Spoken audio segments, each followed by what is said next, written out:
How do we raise kids so they don't need therapy when they're adults? Today, I interview Sadie Ackerman of Finding Home Healing, all about how we heal our own trauma by working with the various parts of ourselves. Spoiler alert, she's my sister and she's absolutely amazing. This is the amazing work that we need, whether we want to conceive, become better parents, or feel better in our lives, no matter what season we are in. This is the kind of work that has made all the difference for me along my own healing, fertility, and motherhood journey. Toward the end, Sadie walks us through a specific example with my own daughter where she taught me how to show up differently so that my daughter could potentially have a different experience, leading to less dysregulation. And I'm so grateful. It's so good. So let's get started. Welcome to Healthy as a Mother, the podcast for becoming and being a mother, with your co-hosts, Dr. Leah Gordon and Dr. Morgan McDermott, two naturopathic doctors who get it. Each week, we teach you how to be the healthiest mother you can be, from fertility and preconception to pregnancy and birth prep, through postpartum and throughout motherhood, empowering you with the natural health guidance and education you're not getting elsewhere, so you can confidently navigate the broken system at large. The real, the raw, the untalked about. And remember, this information is not intended to diagnose, treat, or manage any disease. Always consult with your doctor before making any changes. True hydration comes from a mix of water and minerals, not water alone. And while we love to discuss the benefits of Redmond Relight powders for you parents in the fertility, pregnancy, and postpartum times of your life, let's not forget about the kids. Redmond has launched their Relight Kids line of electrolyte powders, specifically with kids in mind. The mineral amounts and proportions are lessened to be more appropriate for children or for adults who want or need less sodium intake. They come in 3 fantastic flavors that my children love: pineapple, pink lemonade, and grape, and contain all the benefits of Redmond's honorable manufacturing and quality control practices. They contain the 60+ trace minerals in just the salt portion alone, and we know how much metabolic support childhood demands, so support your kiddo in their sports and play recovery, growth, energy production, and more with Relight for Kids. You can use code HEALTHYMOTHER for 15% off at redmond.life. And use the code to also enjoy the other Redmond products like their natural toothpastes, seasoning salts, bentonite clays for baths, and more. Again, head to redmond.life and use code HEALTHYMOTHER to save 15%. All right, moms, seriously stop and listen, because this is something you need to have in your diaper bag, at your house, in the car, or basically anywhere that you spend time with your kids. Active Skin Repair is the best natural skin healing product that I have ever found. It's a skin health company that makes non-toxic medical-grade sprays and gels to support skin healing by using something called hypochlorous acid, which mimics the natural healing response of the body that the body uses itself. It's very intelligent. It's an absolute game changer for a huge variety of skin ailments, including burns, cuts, scrapes, bites, rashes, stings, eczema, acne, and more. You know I love a product that works with our physiology, and this is definitely that. I use it on my baby, my dog, my acne-prone skin. It is such a smart product, and I think that you will love it. So head to activeskinrepair.com or the link in the show notes and use code HEALTHYMOTHER for 20% off of your order. So again, use code HEALTHYMOTHER for 20% off, and I think you're going to love it.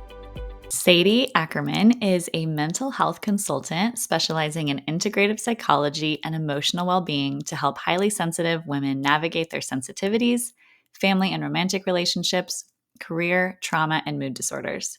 She is especially gifted at teaching others emotional intelligence, communication, and healthy relationship tools. She has a podcast called Finding Home Healing and works with clients one-on-one and is absolutely brilliant. She also happens to be my sister, who I love dearly, and I'm so excited to be able to share her wisdom and knowledge with the world. She is a repeat guest, so if you like what she has to say, check out episodes 44 and 45, all about trying to conceive during the holidays. Sadie, thank you so much for being here. I You're love so welcome. talking to you. Yeah, obviously, you're my sister and you're incredible. You're such a brilliant person. So, for people who don't know you, can you just tell a little bit about what you do? I know your backstory as to why you got into the work that you do is really long, and you have your own podcast if people want to hear about that. So, you don't have to go into your whole story, but can you just talk a little bit about what you do, like why I'm even interviewing you? Yes, of course. I'm very excited to be here. Thank you so much for having me on your podcast. I do have a podcast called Finding Home Healing. And like you said, my long story, I like to go into the depths. I'm an HSP, a highly sensitive person. So I love the details. But that path of mine, my life, led me to what I do now, which is what I like to call a special form of multidimensional healing that guides people to a whole healed relationship with themselves. And that is really the source of how we can have a wonderful life, how we can thrive, how we can succeed, how we can feel loved and fulfilled and find our passion and excitement in life and actually follow it. If we are not good with ourselves and we're in conflict with ourselves, that'll probably show up in conflict with others or in difficulty in life or being unfulfilled, unsatisfied in our work or career. And so people come to me in lots of different ways, shapes, and forms of some type of struggle, or they have a block in their life, or they're struggling, suffering, something's happening in their relationship, in their career life, in their family life. It doesn't necessarily matter what type of pain, if you will, they're going through. I even have clients or I work with people like with infertility, like some of your patients that you've sent me. And, I work with people all over the world. I have people in other countries in Europe and Saudi Arabia, Australia, all across the US. It doesn't matter who the person is per se. I help them discover the next level to unlock and how to love themselves. And I know that that sounds so basic. It's like, oh, I need to love myself. But like, this is really, really, really deep work because we're not only going into how you talk to yourself, how you treat yourself, but why you're talking to yourself that way, why you're treating yourself that way, and what's going on in your internal system, in your energy field, in your soul, in your spirit, in your consciousness, in your own psychology, and how that's all progressing to form your reality in current time. Wow, that was great. Way to wrap that up in a pretty little package. Yeah, it's a little bit like sometimes I do have a habit of like going very esoteric and like out of Yeah. the clouds. So So so break that down. Can you give me like a simple example in real life? Maybe an example of a client you've worked with, or you can even use me as an example because I've worked with you of what someone might be coming to you for, and just a little snippet of the kind of work that you would do. Because I've mentioned on this podcast how I've done so much trauma healing and so much of my own inner work, and how I feel like that's a big part of the journey, no matter what you're struggling with, whether it's infertility or you're dealing with issues with motherhood or just your own relationship, with people in your family, maybe siblings or parents or your own partner or whatever. Like, can you give an example of why someone would be like, oh, that's something that I should do? And then, like, that's what you're doing inside of those sessions, just in a micro way. I know it could be a whole podcast in of itself. yeah. I'm trying to pinpoint because there's so many different examples coming to mind. But um, most of the time, not every time, but most of the time, somebody will recognize, like, I don't feel well. I don't feel well emotionally. I don't feel well mentally. I don't feel well physically. Sometimes the physical manifestation of illness or of some block presents itself. So, like with an infertility client or with a mother who is having a really hard time with her kids, maybe postpartum depression or something like that. One of my clients, she had a baby and her husband wanted to have another baby. She did not. And there was a lot of trauma involved in her having the first baby. And so there was not only issues for her in wanting to say no to her husband, that then created conflict in their relationship because he wanted something she didn't. They weren't necessarily on the same page, not understanding it.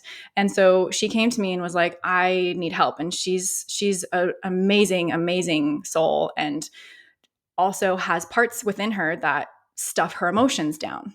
She's not really allowed in her internal system to feel her feelings and to let those be acknowledged, to let them be felt. And as we've worked together, we've found that there's a lot that's happened in her past with a past relationship, in her childhood, part of the ways that she was raised, how she was parented, how her siblings interacted with her. Like, there's a lot of complexity and dynamics to why there's certain parts of her that are showing up currently now in this time that are preventing her from wanting to have another baby, which she does, but it's just this like intense pull inside and it just doesn't feel peaceful.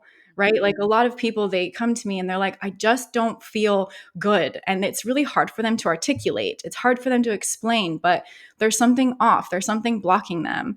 And, with my work with her, we've been going back to those really early years and helping the parts of her unburden, help them release their extreme emotions, their extreme beliefs, and come back to the present moment, connecting to a safe place and really connecting to the self, capital S, that is all of these qualities of calm, compassionate, clear, curious, courageous, confident, connected, playful, patient, persistent, all those things. Those qualities are what your self is. That is your deepest core of who you are. And so with her, like she's been learning how to connect to that self, which again, a lot of people, when they come to me, they don't necessarily know what that is in them. They don't even know that it's in there because some of their parts, if you will, have hijacked them, which I can get into explaining what that Yeah. Yeah, means. that would be nice.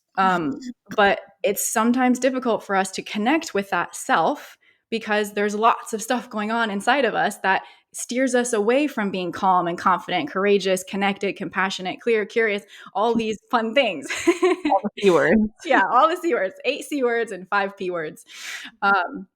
So as she's been healing, there's been so much more peace inside of her, like not this inner chaos or uh, there's like so much to talk about and get into, but her patterns are that she tries to stay busy. She has this like type A personality where she has to have everything perfect. She cannot tolerate chaos in her external environment, which is something you and I relate on too. Like it, there's a need for control, and there's a deep inner feeling like she's not comfortable and she's not safe in her space. And so we've been working on helping that part of her that is a little bit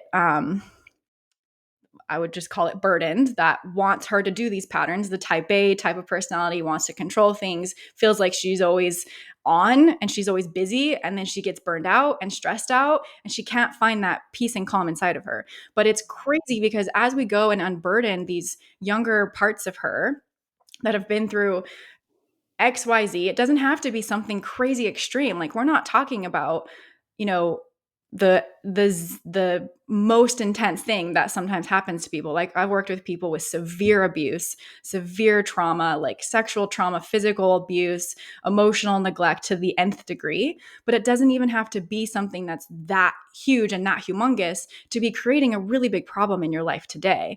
And I am not one to pathologize. I'm not one to judge or compare like, oh yeah, this person's been through this amount and that makes them, you know, more messed up or less messed up or whatever. It's not about that. It's just about listening to that person and the internal system that is them and helping it find a connection to that self and unburdening those parts. I So love that. And I feel like what you mentioned with the perfectionistic type A, I feel like I see that a lot in practice. And I see that a lot in patients who are trying to get pregnant and can't. I think because they also burn themselves out. So I've mentioned that a couple times on the podcast, you know, when people are saying, well, what can I do to get pregnant or what can I do to feel better postpartum or whatever it is, like wherever you are, what season you're in, a lot of times it's your lifestyle that is maybe blocking certain things. But then the question is, but why is your lifestyle like that? You know, why do you overbook yourself? Why do you fill your schedule? Why are you a perfectionist? And that's where when I talk about the healing that I've done is healing with you and people like you, where we get to the underlying factors and there's layers. It's like an onion, like Shrek. yeah. There's so many layers and there's these parts. So, can you speak a little bit about what you keep saying internal systems and parts and what that means for someone who's like, what are you talking about? Totally. So there's a form of therapy that has evolved over the last 50 years ish, that was rooted in a therapy that came before. And I don't need to get all technical, but Gestalt therapy is the therapy that came from before. It's a type of psychoanalysis that understands that our unconscious mind is programmed through our timeline, like how we're born and we grow up and as an infant and then toddler, da da da da. And that along that timeline, there's significant events that happen. And also in adding another layer to the Gestalt therapy, another therapy called internal family systems evolved from that, from the creator Richard C. Schwartz. He I don't need to get into the history of him either. I have to keep myself from going so deep. Anyway, there's this concept of the multiplicity of mind. I just I love origin stories and I love getting so detailed. Why you're a good That's why you're a good healer and therapist. I know you say you're not a healer because people do the healing, but you're so good at guiding people because you are so detail oriented in that way. So it's Yes, I love to get deep. I'm like, let's dig and dig and dig and get deeper. But yes, on that note, actually, I'll do a little side thing here. Even though what I do is healing, I don't call myself a healer because I don't believe I am the healer. I believe I'm the guide to healing. That healing comes through a channel that is in me and in the person I'm working with, that their self, capital S, and all of their connections up to their source within is the healing power and is the healing magic. I'm just helping it become expressed and become here and become aware. yes. so I love that. That's so great. so there's this concept of the multiplicity of mind, that we are not just one soul consciousness. We are not just one personality. We are not just one being, technically, even though we are one being. It gets a little confusing, but we have many parts of us, and those parts get developed throughout time, and they take on extreme roles. And that's what separates us from the self. Like I was saying, the self is those 8 C's and the 5 P's. I can list them again, but you can also just Google what are the 8 C's and 5 P's of IFS. Those parts of us become extreme in their roles. And there's a couple different categories in this therapy of IFS that I like to use as a foundation of understanding how and who we are and how we're formed the way that we are and how we operate in day-to-day life in reality. So there's parts of us that are called protectors, and there's parts of us that are called exiles. Protector parts are ones that are literally trying to protect us. And they're the ones that either come in when we're triggered and when we're needing to put out the fire. In IFS, they're called firefighters, the ones that are reactive, that try to help calm you down after you've been triggered or after you've been activated. Your nervous system's lit up and it's flaring and it's like, oh my God, I can't even think straight. The firefighter protectors are the ones that try to calm you down. So an example of that would be like an addict, like the addictive behavior that protector would want to do. That's like a firefighter. Or the veg out one that just wants to sit in front of the TV and numb out and just watch Netflix for hours. That's another firefighter protector example. Or the one that gets so activated and wants to go on a run and then just runs itself to death. That's actually a protector part of you that's wanting to do that. Yeah. Another example of a protector that's different than a firefighter is what in IFS they call a manager. Managers are protectors that are on 24 hours a day, 7 days a week. That would be like the perfectionist one, the type A one, the one that is like the people pleaser, or the one that actually in a lot of ways is like the self-critic. It's on all the time. It just never goes away. It doesn't matter whether you're activated or triggered or upset. It doesn't matter whether you think that you're feeling calm. That protector that is the manager is trying to manage your experience and keep things at bay, keep you safe in any way it possibly can. The reason why those protectors exist is because you have exiles. Exiles are the wounded inner child parts of you that existed long ago, that were hurt in some way. They had extreme fear, terror, overwhelm, pain, worthlessness, that type of thing. And those parts of us are so painful.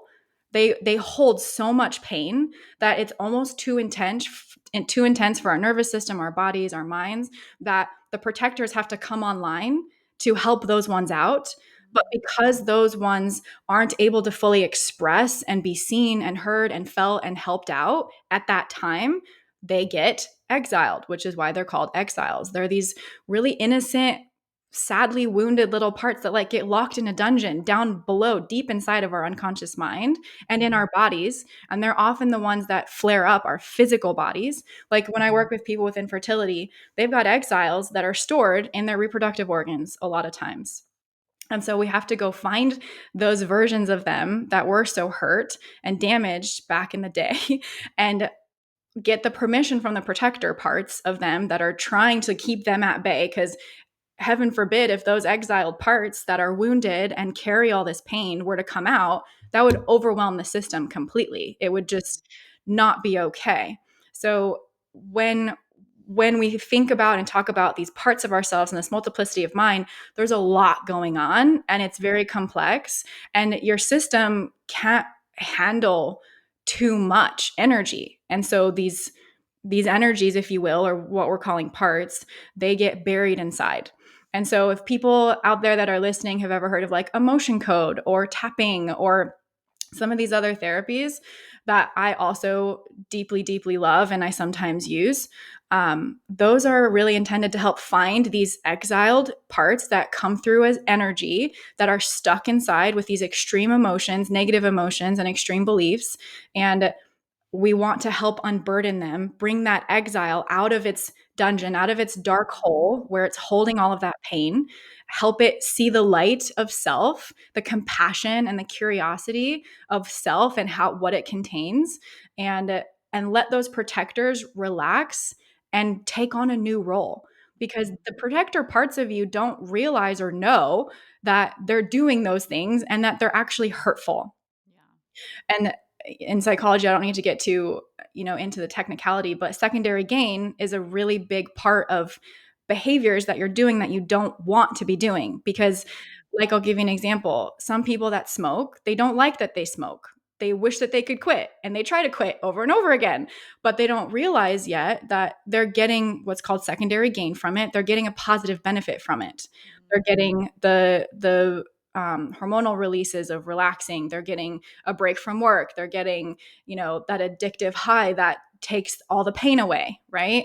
And that's not the only thing that's involved in more of like addictive behaviors, but it's an aspect of it. So Yeah.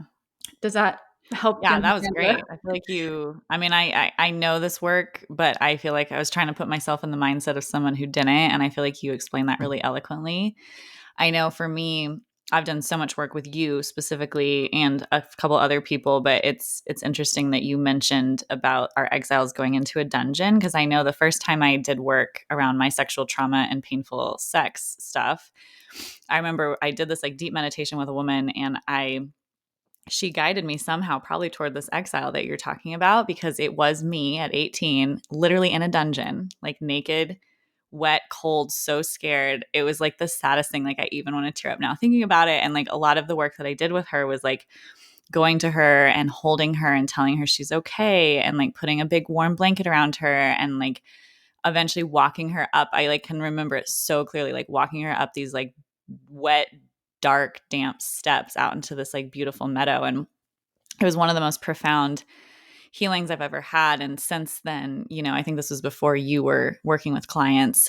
But since then, I've worked with you, and just the other day we released, an energy that was like preventing me from succeeding on another level. And I just think it is really fascinating. And, people who are aware of inner child work and stuff, it's crazy how complex the mind is, and how when we have a traumatic thing, for me, it was at 18 because that's when my trauma happened. So like my exile was stuck at 18, but for some people it's when they're little kids, Mhm. or at any time. And I just think that's amazing. And this is what I talk about when it's like, you have to do the work and go deep and get into that. It's so much more than just talk therapy. It's like, tell me how you feel. Yeah. A lot of it is you don't know, because, or even how you feel isn't you, like you said, it's other masks or um, protectors and stuff. And I think the work that you're doing is so brilliant. I love it. It's so effective. I know you've helped so many people. It's awesome. Well, thank you. There's literally like a bajillion little entrances that I could go with what you just said. But one thing that's really important to note too is that when you have certain wounds, then like you said that you wear masks. You can think of these parts of yourselves in all different ways. Like you don't have to use this verbiage of exiles and protectors. You can also use wounds and masks. Like that's another.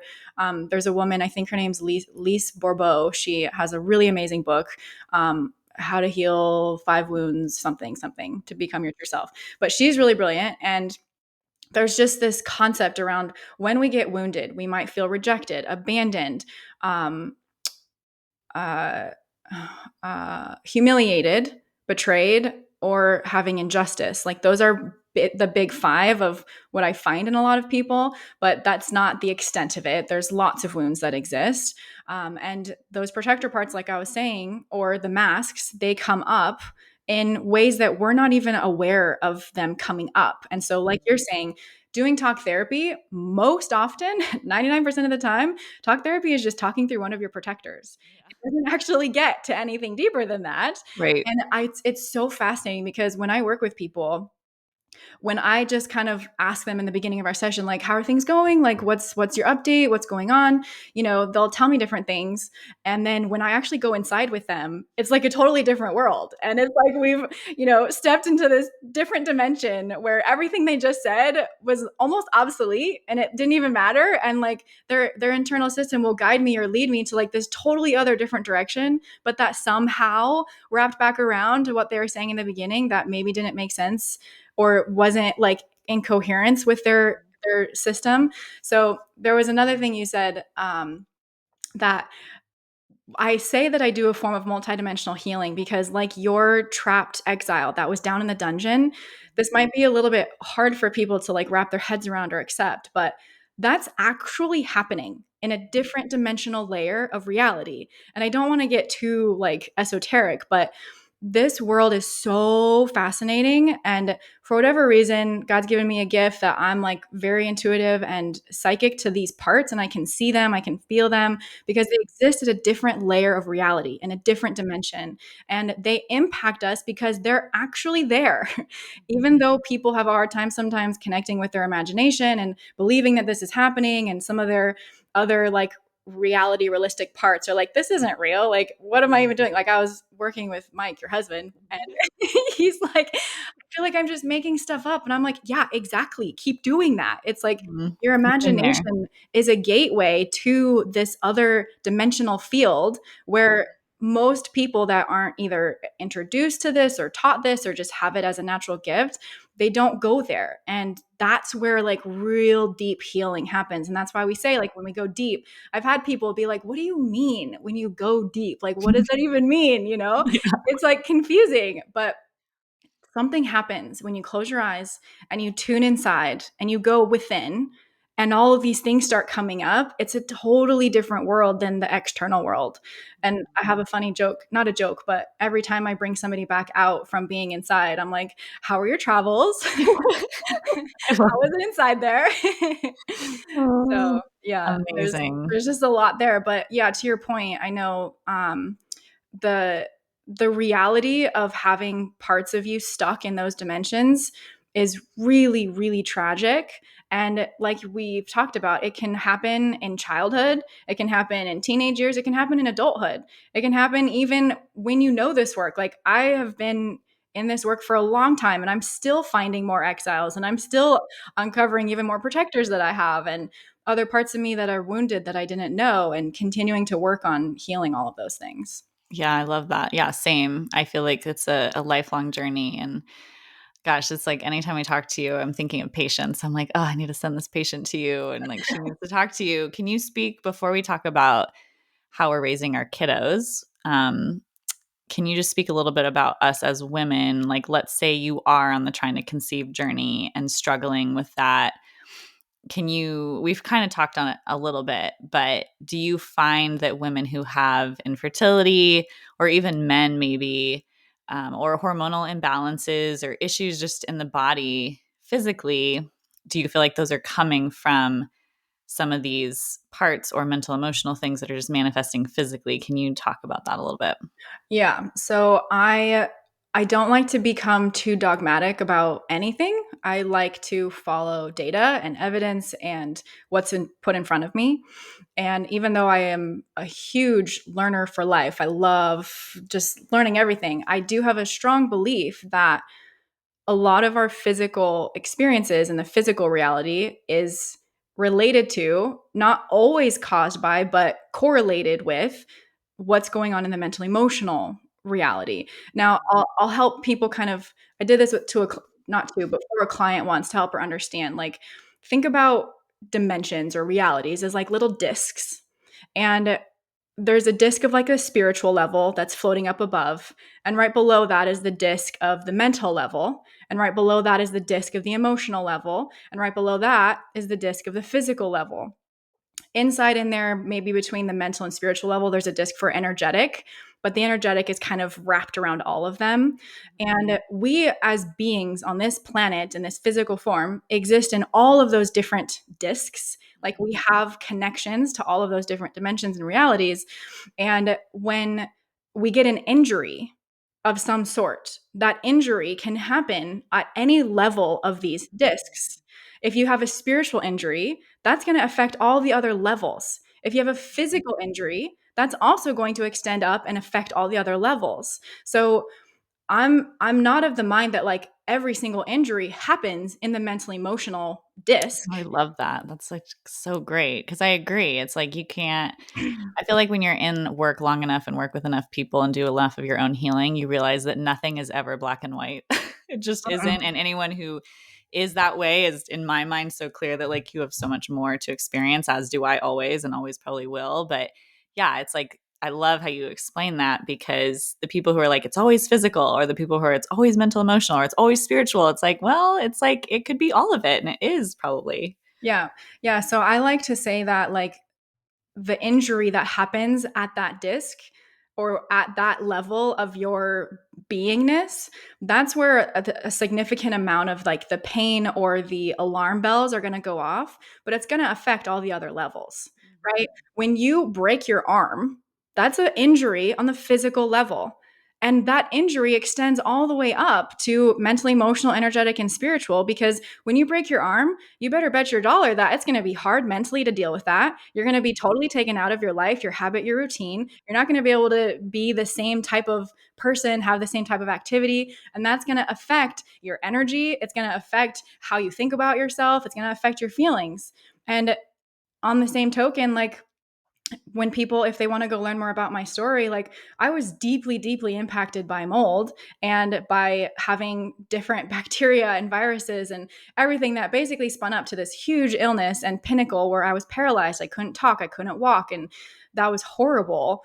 And even though like mentally, emotionally, energetically, spiritually, that like there were a lot of things happening on those discs of my reality, the physical level of my body being bombarded by toxins was an injury at the physical level. Yeah. And so I used to kind of be of the mind that, you know, everything is mental, emotional, and like everything filters there. But I've since gained a lot of wisdom and have understood this concept that injuries happen on different levels, and that injury will radiate to all the other different levels. And true healing has to involve all of the All the levels. levels. Yeah. And now a word from our sponsor. Did you know that while 97% of women in the US take a prenatal supplement, over 95% are still deficient in key nutrients? That's why I love and recommend the Needed Prenatal Multi. Unlike most prenatals that offer the bare minimum, Needed goes above and beyond, using nutrient forms and dosages that truly support mama and baby to thrive. I've actually worked with the Needed team for years to help create this formula, and we spent over 3 years researching, collaborating with practitioners, and ensuring every nutrient choice was intentional. And now we have data to back it up. In an IRB-approved clinical study, women who took Needed's prenatal multi had significantly higher blood levels of essential nutrients like vitamin D, B6, riboflavin, B12, K2, and selenium, compared to women taking a standard prenatal. Even more powerful, only the Needed prenatal group reached sufficient levels of vitamin D, which supports a healthy immune system, bone strength, blood pressure regulation, and more. Women on the standard prenatal actually had vitamin D and B6 levels below sufficiency. This study reinforces what we've known for a long time, that real nourishment matters. Nutrient sufficiency supports fertility, a healthy pregnancy, and baby's development. Needed isn't just aiming for adequacy, they're proving what's possible. No matter where you are in your fertility or motherhood journey, the Needed Prenatal Multi is the one I recommend. Learn more about nutrient depletion and how to support your body and baby at thisisneeded.com/thrive and save 20% off your first order with code HEALTHYMOTHER. Again, visit thisisneeded.com/thrive and save 20% with code HEALTHYMOTHER. Okay, now back to the show. And you have to address it. that's true holistic healing. I know that word is thrown around a lot and it's kind of like, ooh, whatever, but it's like, that's what it means. It's like all the levels. And even so, yours, being more physical, mold exposure, bacteria, chronic illness type things on the physical affecting all the layers. For me and my sexual trauma and painful intercourse, the condition that I've experienced, it's like physically you're fine.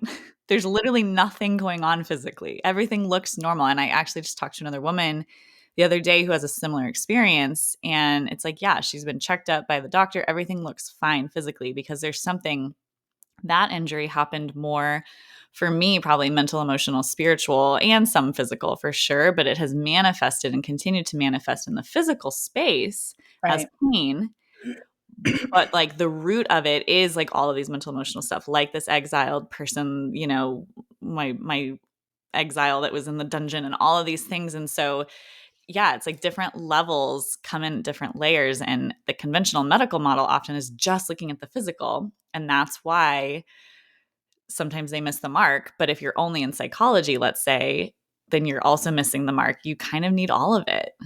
Right, which is why I am such a blessed person to be in the position that I've been in, because I've had you in my life as a huge influence that's very much with naturopathic medicine and looking at the body and like testing our blood and our urine and like doing very physical things. And that helped expose me to know that, yes, like there are injuries that can happen at the physical level. And it's taken me a very long time to like figure all this out. And there's still a lot more for me Yeah, to I like love it. I feel like that's so understand great. and comprehend. But yeah, it is true. And for me, like I've had a lot of trauma that affected my spiritual, energetic, mental, emotional, that filtered down into my body too. So some of the chronic illness that I've had is not purely physical. There have been injuries in these other areas as well. And the thing that's, I think, not everybody fully recognizes that like it can the radiance of an injury can go up or down. You can have a spiritual injury, like let's say, for those of you who believe in past lives, that's a very interesting topic that I just could do a whole episode on. Yeah. Because there's a possibility that our experience of past lives is actually what I'm calling lost souls that are stuck in our bodies that we need to release, which I would also love to talk about, even though it's a little esoteric. You're such a fascinating person because you're a Christian, you believe in past lives or all these things, or you can hold all of it together instead of being like only this or only that. Like I feel like you're the modern, I tell you this all the time. You're a modern day philosopher, and back in the day philosophers got to just sit around and think. And Yeah. now in this world, you actually have to like make a living and survive. But really, what you're destined for is that. And I feel like you have had so many crazy experiences for the life that you've lived so far, but your mind is just amazing. And you can think about things in such a beautiful way and tie all of these extreme different things together and like weave them into like this beautiful explanation of how it just all is together. I don't know. I just love the way that you do Aw, it. thank you. You're making me blush. Yeah. That means so much to me. I do. I spend a majority of my time thinking. I just sit around and I'm like, I'm pondering the origins of the universe and what's the meaning of life. And yeah, I love to read and everything. So a lot of what I've learned and come to has been my life experience and my training, and just because I'm so inquisitive. I'm such a why person. I love to ask why. And so when people come to me like, why is this? Why is that? And I'm like, well, let me think about it and check in, and because I can channel too. So I'm like, let's see what higher truth says. And, anyway, whatever. We can Anyway, go so on you're that back tangent. to potentially like reincarnation, lost souls, like that kind of thing. Yeah. So we were talking about like physical injuries, like on the spiritual level, because people out there might be wondering, like, what does an injury on a spiritual level mean? And whether, if I went into the topic of like lost souls, that might be a little bit too detailed. But, I was just working with a woman. I'm trying to remember. We went back to a past life she had this memory, which I have also had these memories. And I can give a story anecdotally of my experience too, where she was having a lot of uncertainty in her current life. And we figured out that like I worked with some of her parts. We did, some healing and unburdening, and there was still a tie to this like fear of uncertainty in a really deep way. That sounds like a very surface level thing, but it was still like really, really impacting her. And I could feel intuitively like there's a deeper root to this. So I asked her my question, like, did this happen before, during, or after birth? And we ended up going before many, many past lives ago. She had memories and this energy stuck in her of being a slave, being traded, being trapped and not knowing what her future was, having all this uncertainty. And then in that uncertainty, she was very abused. She had a lot of pain in that experience. And so whether you're out there listening to this and you're like, that's not real, like, I'm going to discount that, that doesn't make any sense, it doesn't matter. I always tell people, like, it doesn't matter if this is actually real to you or not. What's happening is, or what matters is that there's an effect, right? Mm-hmm. So we go back to this, we help that, whether it's a lost soul, whether it's a fragment of her soul from her oversoul, or whatever it is, we help that part release up and go up to the healing realms and, Mm-hmm. be with the angels and the guides that are going to help it heal. She comes back to now and she's like, oh my God, like I feel 10 times different. Like Mm-hmm. that's what I'm focused on, is the effect, like Yeah. how it actually helps. I don't care what the story is. I don't care what you believe, if that's real or not real. It's like, I want it to work. Yeah. So however anybody needs to think about it, or whether they want to believe that there's injuries that happen on the spiritual level, doesn't matter. What matters is that something works and there's a productive effect at the end Mm-hmm. of the day, and it helps you feel better, right? I Because love that's what people that. are looking for. So Right. Oh, that's so cool. You're so cool. I know you're so busy. I'm like, I have so many people to send you, but your schedule's full. But this is great. So can we talk a little bit now about our own kids? So if anyone listening, you might not have kids yet, or you might have kids, because I know this came up. It's so funny because you are a very sensitive person, and I am your sister. Obviously, I've watched you your whole life, and this transformation that we've both gone through on our own healing journeys and our own professional journeys of, us healing us personally and then us becoming professionals in our own fields. And looking back, I've learned so many things now that I'm just like, oh, I wish that my parents, who are lovely, amazing people, but they just didn't know how to parent you in the way that you needed to be parented. And I didn't know as a child, child, as a it's not your sibling, job how to parent you. No, I know. parent. There's That's so my many. own. Yeah, Go there's ahead. so many poor souls out there that are just so parentified, and it's like, that's not appropriate. It's not Yeah, fair. You shouldn't have totally. had to be in the parental role. Yeah, and then not that I like was, it was more just like I think you struggled a lot, that it pushed me into that role of like, well, I need to be responsible because you're really struggling. Yeah. And there's just all sorts of things that come up with our own stuff. But now with my own kids, I would say I've been told by intuitive people many times, and I believe this really strongly, that our infertility journey wasn't always necessarily an accident. And it's really hard when people are going through infertility to hear that. But Yeah. for me, it really it helped it make sense. It at least brought peace to me that my journey helped carve me and my husband into the people that we needed to be for our kids. Yeah. And if I didn't have struggle getting pregnant, if I haven't had struggle with all of the stuff that I've struggled with, that I wouldn't have done the healing. I wouldn't have gone deep, like you're saying. I wouldn't have unlocked some of these things. And there's still always more healing to be had. I am definitely not even close, to having all of my stuff unraveled. But Me neither. I do feel like I am at a place that is much different than I would have been, 15 years ago if I had gotten pregnant, with Mike early on. And I've been told that like my kids need us to be a certain way. And at first that made me nervous. I'm like, okay, are they going to be like these super high need kids that, have crazy challenges and difficulties? And so far that hasn't been the case, but they are highly sensitive, like you and me, but more like you, at least Avia. Like she seems to be a little bit more emotional, and, who knows how Cade will be, my son. But I just want to be able to parent them in a way where I don't that hopefully they won't need as much therapy, when they're older, and they won't have to unravel as much. There's no way we can parent perfectly, and I don't think that's the point. I think that Mhm. we create environments for healing on purpose. Like I just said, like we wouldn't want anyone to go through life perfectly and not have anything to work on. I think that's not the point of life. Right. But maybe how we could move forward parenting in a way where it doesn't create as much trauma on every level, if that makes Totally. sense. 100%. Yes. Like 1000%. I can't agree more.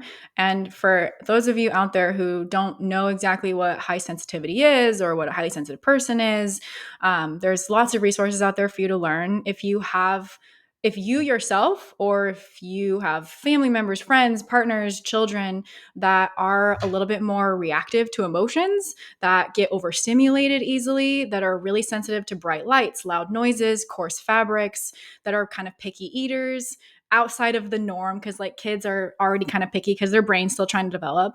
Um, or if they're, really sensitive to very subtle stimuli, more often than not, the chances are they're probably on a spectrum of being highly sensitive, which is not autistic. There's a Mhm. very big difference there. Yes, Having a highly sensitive child is not having an autistic child. It's correct. totally, totally different. And there's so much debate online. I'm like, why? Why is there debate about this? I They're not know. the same thing. No, it is not the same. Like my daughter is highly sensitive. She is not even close to autistic. She like the criteria for autism is so completely different. She's like, brilliant, but she's just sensitive and emotional. When we're at a restaurant, she says, "It's so loud in here, mommy." Like, and she covers her ears, and she's really sensitive to emotion of people. If someone's like slightly off, she knows like an animal. She's like, just there, and she can feel like the energies of other people if something's off. And, she's sensitive. And highly sensitive people can also be sensitive on the physical realm, just like you had these discs. People can be sensitive on the spiritual. So maybe they're more intuitive. Maybe they're more connected to the other side. Maybe they get visited from grandma once in a while, which is like you are that way. You can be sensitive on the mental emotional. Maybe someone says something, you're silly looking. And then like that really hurts, like I'm so sensitive to those words, to that mental. Or on the emotional, if I tell my daughter, which is partly toddler, but this is how she is. If I tell her, like, you can't do that thing. I mean, she literally comes to me. She says, "Mommy, that really hurts my feelings. Like, that really hurts my feelings." That's what she says when I like tell her not to like climb on the table. She's not like doing it in like a manipulative way. She's like really hurt. It like really hurts her Yeah. on Yeah. this like emotional level. And then physically, sometimes they're more sensitive to literal physical things like toxins, like foods, like light or sound. And so I love your disc analogy. I just kind of threw that out there for people thinking about, am I highly sensitive, or is my kid highly sensitive? Right. And also to put a little bit of an additional thing in there, I kind of skipped over the energetic disc because Mm. that's unclear sometimes. But when I say energetic disc, injuries that happen on that level are from things like Wi-Fi and 5G Mm. and like radio waves and things that are still here in like the quote unquote physical world, but they're not a mental thing. Grab them. Yeah, you can't grab them. They're not in a mental, emotional thing. It's an energy thing. Like these Yeah. waves that really deeply impact us. And sensitive people, I mean, all people, but sensitive people especially, can have really intense injuries on the energetic level from all of their electronics, their Wi-Fi's, even like solar blasts, people that are really into astrology. I love astrology. Like you said, Mhm. I'm kind of a jack of all trades. I don't do that professionally, but I just love all these different things. Solar flares can really impact you. Mercury in retrograde can really impact you. That's all energetic. So I just kind of wanted to put that in there. But it is true. And even if people don't have highly sensitive kids or members of their family or in their community or whatever, 20% of people are like more highly sensitive. So chances are you probably are going to interact with one or have one in your family or your circle in some way, shape, or form. And it is really important to recognize that they have different needs.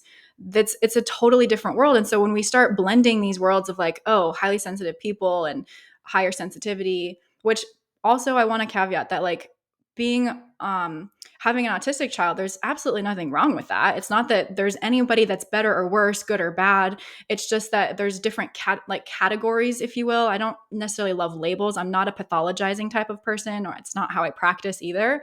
I don't believe in pathology technically in that sense, which is again probably another podcast episode. But um, my brain is like so crazy. I'm like, what are all these different things?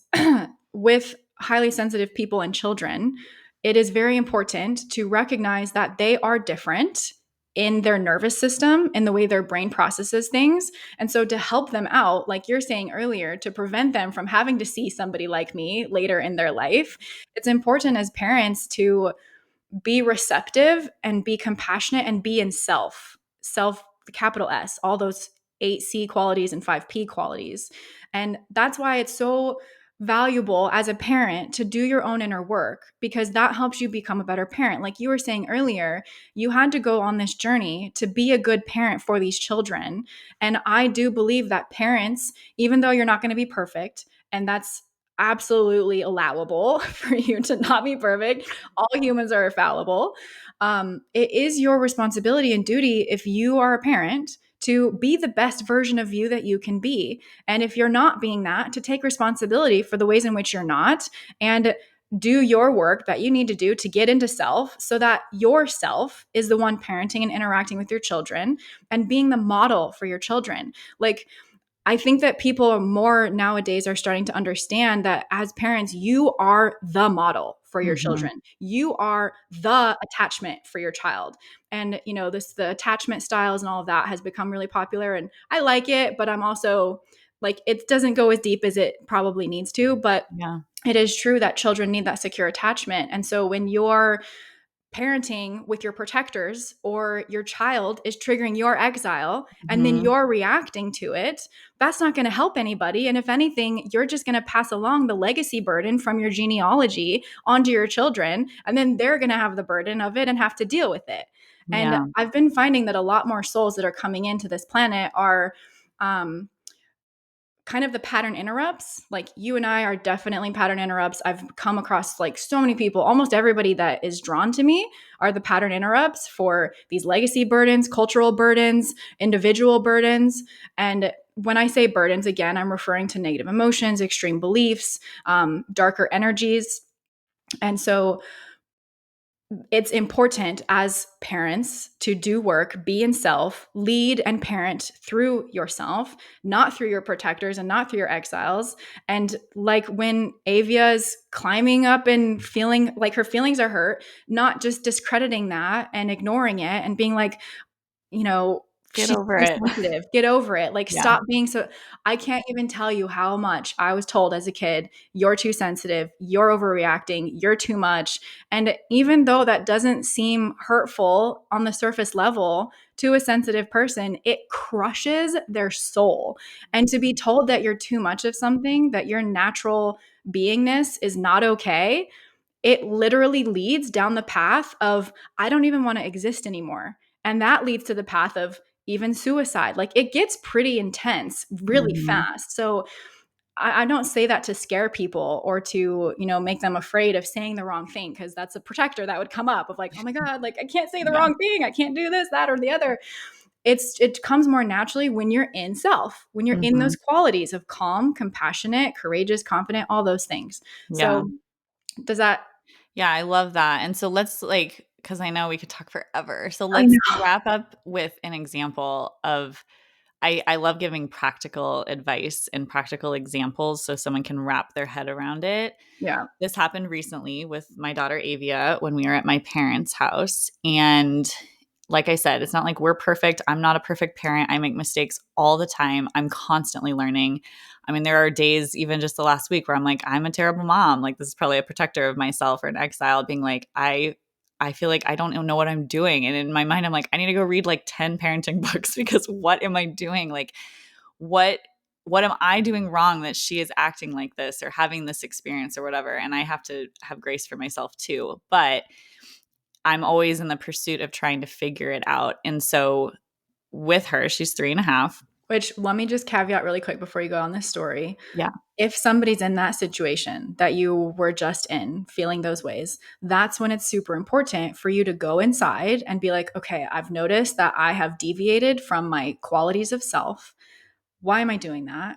What part of me is coming up that's feeling like a failure as a mother, that doesn't know what she's doing, that has all this doubt, that feels like I need to go learn, learn, learn, and I'm not good enough. And, I'm all these different things, Yeah. because being in those states is not helpful. However, those parts of you need compassion. The parts of Mhm. you that feel afraid or that are doubtful or that are questioning, like, it's important for you and self, who is compassionate, to bring acceptance and welcoming to those parts of you, and let them be okay, and just allow them to relax and be like, look, self, who is very calm and who is very confident and knows my internal instincts are the strongest as a mother, to let those, lead, then you would go forward in those qualities, and then it would just happen naturally. So that's a perfect example of, like, as a parent, when you start getting flustered and all your parts are hijacking you, or you're not living through the qualities of self, then come back to yourself, to your internal world. Recognize that your daughter is your daughter. Yes, as a parent, you are influencing her environment and you are her model and all these things. She's also her own being. Like, you have to Mhm. remember and understand, like, she has her own things going on.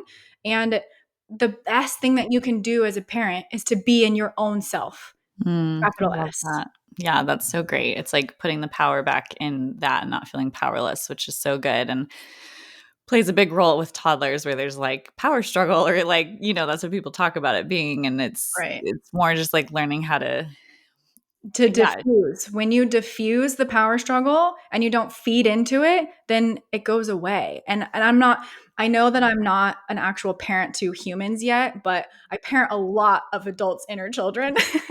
Yeah. And I'm not saying that's the same thing. Like, being a full-time, real life human mother is definitely different. Mhm. And there are just some little ways of being that hopefully as parents you can learn to adopt, that can make that parenting journey so much easier.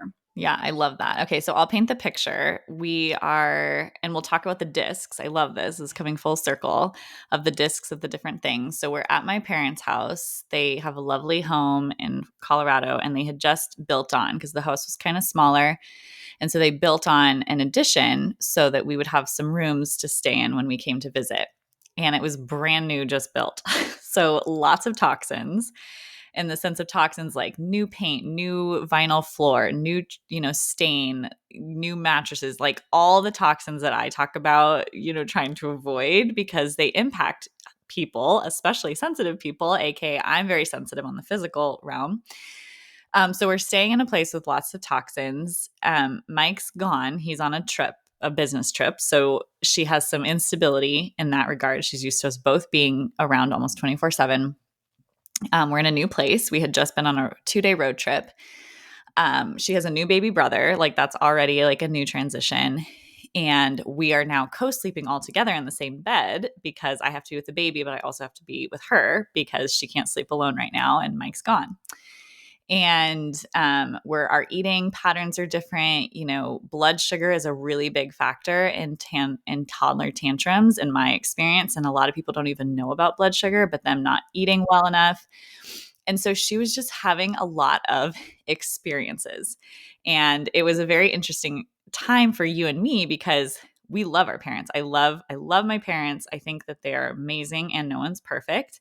And it's just funny. And I've seen memes and reels about this on Instagram of like millennial parents versus the baby boomer parents and how they would like handle different things.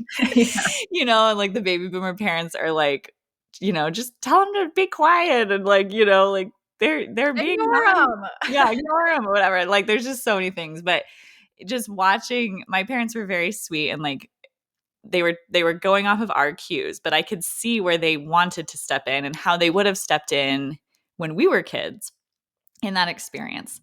And you and I have talked about this. I'm also not the gentle parenting model where I'm just like, anything they do is fine and they just have free reign and there's no boundaries and there's nothing. And it's like, they're painting all over the ceiling and like pushing laptops off the floor. Like, I've seen kids like that, and that is not what I do either. But how do we find this intersection of, okay, how do we assess what's really going on? Where is her reactivity coming from? Which disc is it coming from? Mm-hmm. And how do I, as a parent, you were like guiding me through this. It was so great. You were like my coach, like in real life, guiding me through how to be with her, because it was like a flashback of like, this is little Sadie, but Yes. it's little Avia. And it's like, how can we do it different this time around? And can you just speak to that and kind of what your experience was and how you guided me? Because it was so great.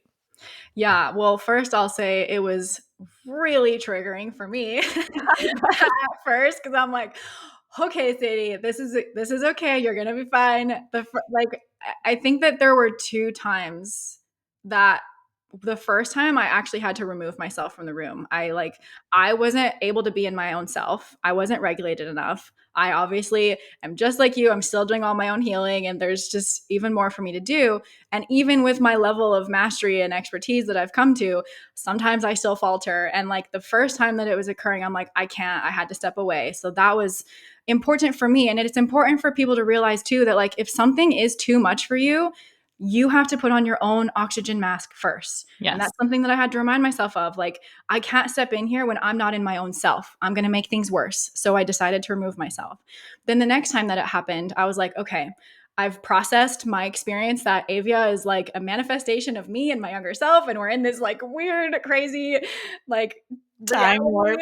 time warp that like I'm seeing her literally as a physical expression of me as a little kid, a little girl that, didn't necessarily get the support and hear the things and receive the things that I maybe needed at that time, not due to my parents' fault. I also adore them, love them so much.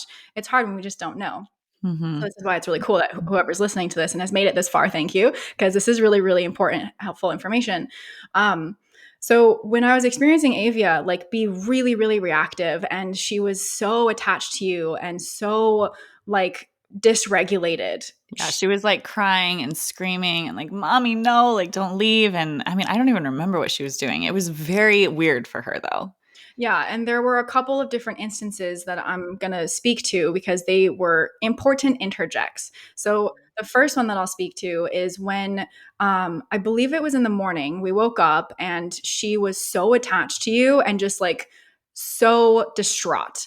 And instead of just being annoyed with her, because I could tell that obviously any person who's feeling that like neediness would probably get frustrated and annoyed and be like, leave me alone, like go do your own thing, like get away from me, like I have had it. Especially if you as the parent are sleep deprived, and because I know you were sleep deprived, you weren't getting any sleep.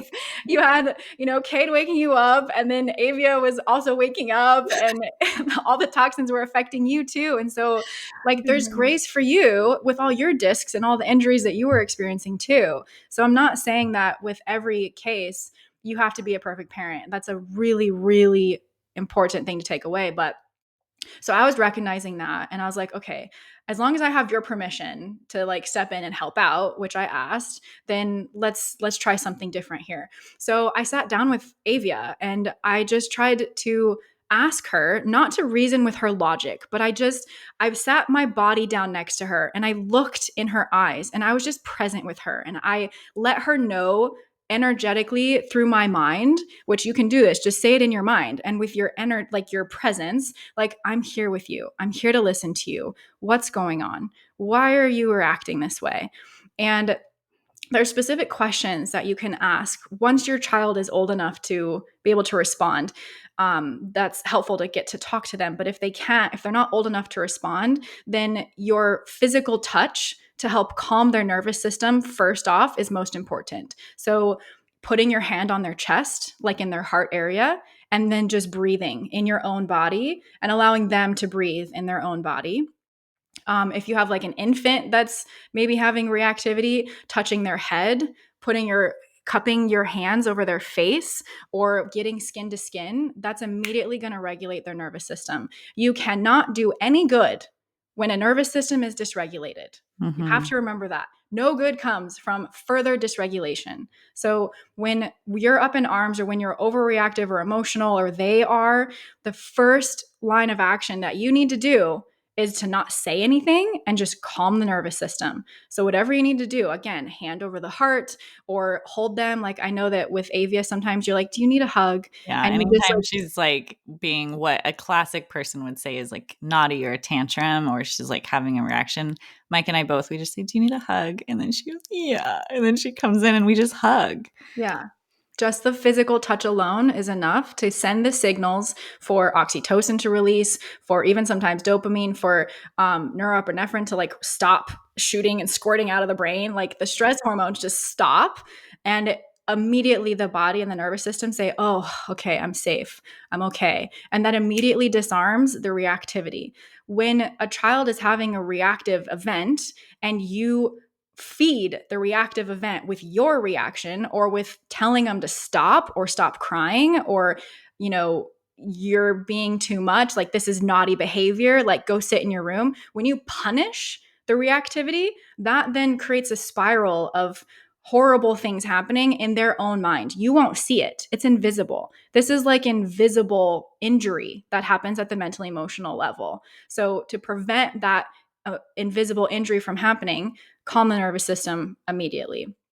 Once they're calm and they are of an age that you can actually speak to them with, you know, calm language, then you can ask them like, what's going on? What's happening for you? I'm here with you. And let them know, reassure them that you're not going to hurt them. This is something that I do with people's inner child. I have to reassure them, like, we're not going to hurt you. We're not going to punish you. I'm just here to listen. I'm here with lots of compassion. And I teach people's self to do this with their own inner children too, right? Because Mhm. that compassionate presence energy is the most powerful to help them feel more safe and be able to be more vulnerable. Then Right. when you can start asking them like, what's been going on? Like what's causing this feeling inside of you? They may or may not tell you. If they do, great. Just keep letting them know, like, I hear you. I get that. Like, that must be really hard. Validate. Not, Mhm.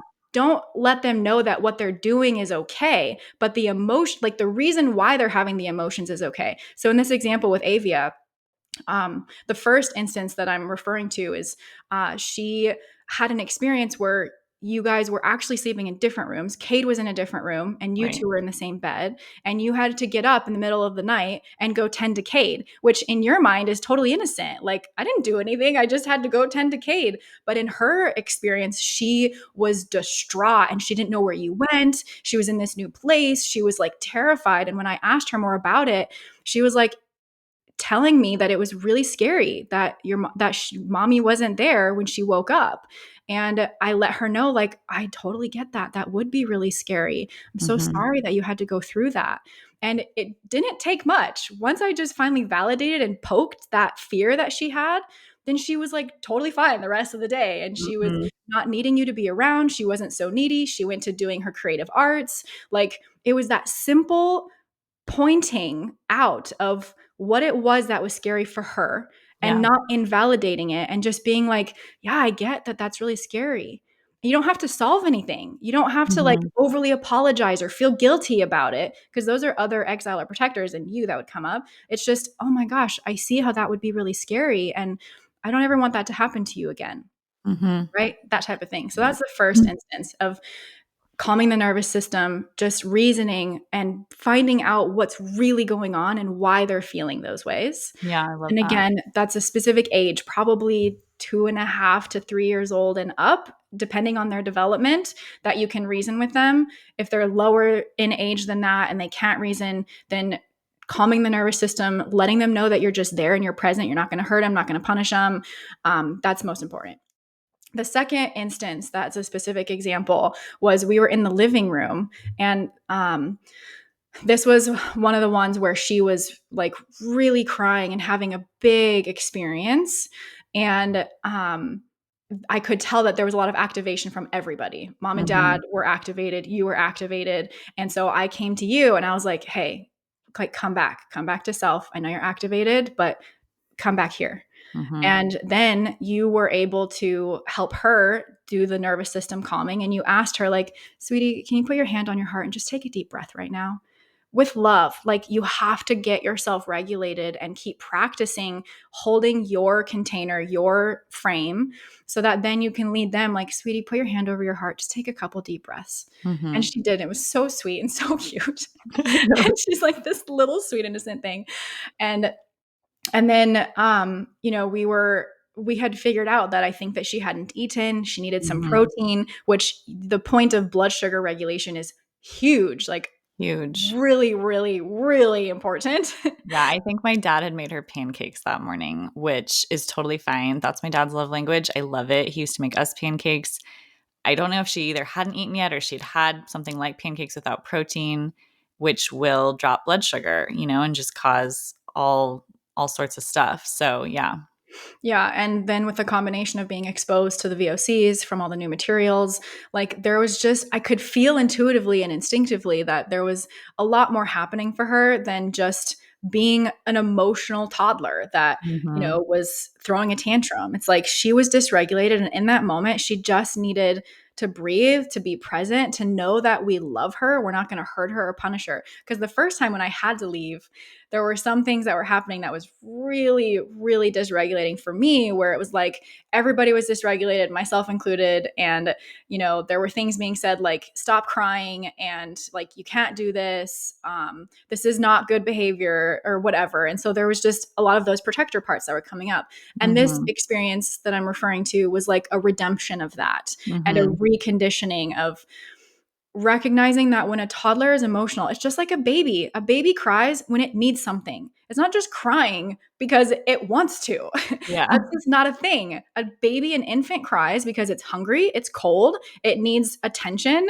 Like, there's something that it's doing with crying to tell you it needs something. Toddlers are literally the exact same way. All people, until protectors start coming online, are the exact same way. They're reacting because they need something.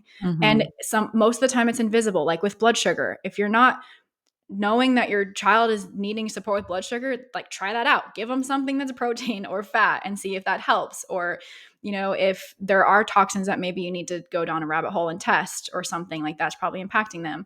So Mhm. the moral of the story is that children and parenting, the reactivity is not something to keep building.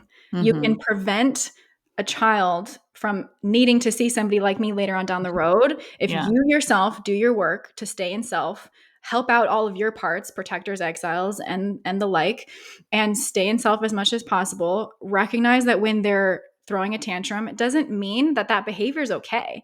I am not uh, condoning that, being disrespectful or throwing a fit is okay behavior, but just recognize that there's something going on deeper under the surface Mhm. that you're probably not seeing as to what's Mhm. causing it.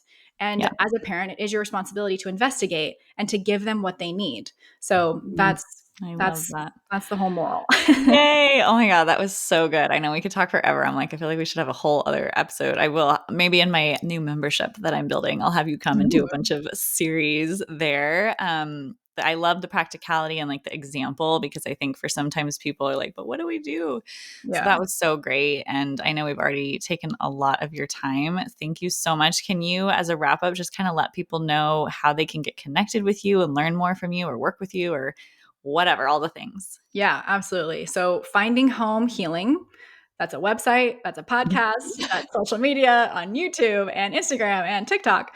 I don't really like social media, I'll be honest. It's really hard for me to be on there, so I'm very intermittent. And if you want to work with me, you can go to findinghomehealing.com, schedule an intro consult. We can have a chat, see what's going on for you. If you feel vibey with me and like we're a good fit, we can start working together, see how that goes. You can learn more about me at the podcast. That's on everything: Spotify, YouTube, Apple, all the things. So just Finding Home Healing. That's where you can Amazing. find me for anything. Yay. Thank you, Sadie. Thank you for being here. You're such a wealth of knowledge. I'm going to talk to you offline about what I should do about Avia not eating her dinner. Okay. Oh, goodness. Oh, Okay. you're the best. Thank you so much for having me and for all of your words of affirmation. It lights my heart up. It makes me feel so happy. Thank you. Of course. Of course. Thanks, Bye. everybody, for tuning in and listening. And I hope that all this information has been helpful and supportive to you and that there'll be more coming. Yes. Perfect. Okay. Thanks for listening to this episode of the Healthy as a Mother podcast. In order for others to hear this information, please leave a review with Apple Podcasts, subscribe, and send to a friend who could benefit from this content. We're so excited to share more on becoming and being a mother next time. And please remember that the ideas and views of this podcast are for informational purposes only and are not intended to serve as a substitute for medical care of any kind, including the diagnosis or treatment of any illness or disease. Consult with your provider before integrating this information into your own care plan. And remember, a healthier future starts now, and it starts with you.